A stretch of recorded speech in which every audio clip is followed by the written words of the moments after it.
Hi అండి, నమస్తే. Welcome to Srini world. బెల్లం పరమాన్నం. దీనికోసం ఒక కప్పు రైస్ తీసుకోవాలండి. మనం ఏ కప్తో రైస్ తీసుకుంటామో ఆ కప్పులో పావు కప్పు పెసరపప్పుని యాడ్ చేసుకోవాలి. మనం ఈ పెసరపప్పు ప్లేస్లో కావాలంటే పచ్చిశనగపప్పు కూడా యాడ్ చేసుకోవచ్చండి. ఇప్పుడు వీటిని ఒక 2 సార్లు బాగా వాష్ చేసుకోండి.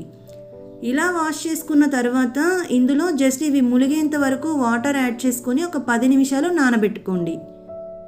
ఇవి నానేలోపు స్టవ్ మీద ఒక గిన్నె పెట్టుకొని మనం ఏ బౌల్తో అయితే రైస్ తీసుకుంటామో అదే బౌల్తో 4 కప్పుల పాలు అండ్ 4 కప్పుల వాటర్ యాడ్ చేసుకోవాలి.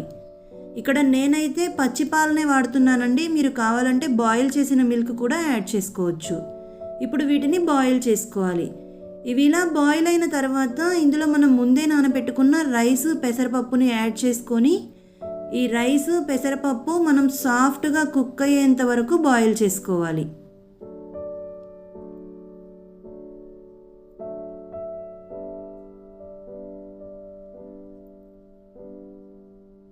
ఇక్కడ మనకి రైస్ పప్పు అయితే కుక్ అవ్వడం స్టార్ట్ అయిందండి. ఇది కుక్ అయ్యేలోపు మరొక స్టవ్ మీద మనం ఏ కప్తో అయితే రైస్ తీసుకుంటామో అదే కప్పుతో ఈక్వల్ క్వాంటిటీ ఆఫ్ బెల్లం తీసుకోవాలండి.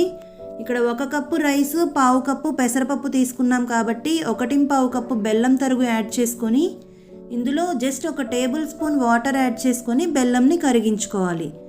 చూసారు కదా, మనకి ఇక్కడ బెల్లం కరిగి పొంగొచ్చింది. ఈ టైంలో స్టవ్ ఆఫ్ చేసుకొని దీన్ని పక్కన పెట్టుకోవాలి.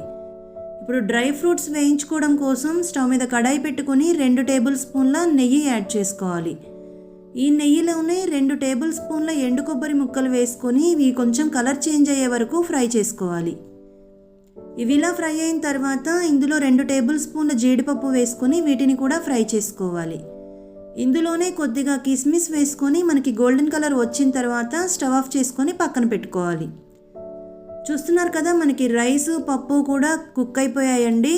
ఈ టైంలో మనం దీనిపైన ఒక ఫిల్టర్ పెట్టుకొని బెల్లం వాటర్ని వడకట్టుకోవాలి. ఇలా వడకట్టుకోవడం వల్ల బెల్లంలో ఉండే నలకలన్నీ పోతాయి అండ్ పరమాన్నం కూడా విరగకుండా ఉంటుంది. దీన్ని బాగా కలుపుకొని ఒక 5 నిమిషాలు కుక్ చేసుకోవాలి. ఇందులో ఫ్లేవర్ కోసం 1 టీ స్పూన్ యాలకుల పొడి, వేయించి పెట్టుకున్న డ్రై ఫ్రూట్స్ని వేసుకోవాలి గీతో సహా. ఇవి నేను కొన్ని మిగిల్చానండి, అవి పైన గార్నిషింగ్ కోసం వాడతాను. దీన్ని మరొకసారి బాగా కలుపుకొని ఇంకొక 5 నిమిషాలు కుక్ చేసుకుంటే మనకి గట్టి పడుతుంది. ఈ టైంలో స్టవ్ ఆఫ్ చేసుకోవాలండి. ఈ పరమాన్నంలో ఒక పావు టీ స్పూన్ సాల్ట్ యాడ్ చేసుకోవాలి.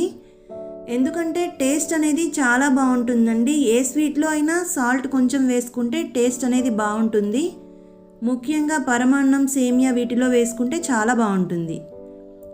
పరమాన్నంని ఇలా చేసుకున్నామంటే మనకి అస్సలు విరగదండి, చాలా టేస్టీగా ఉంటుంది. ఇప్పుడు దీనిపైన నేను ముందు ఉంచుకున్న డ్రై ఫ్రూట్స్ని వేసాను. పరమాన్నం అయితే రెడీ అయిపోయిందండి. చూసారు కదా, ఇదే ఇవాల్టి ఈ video. If you like this video please don't forget to like, share, comment and subscribe. Thank you for watching.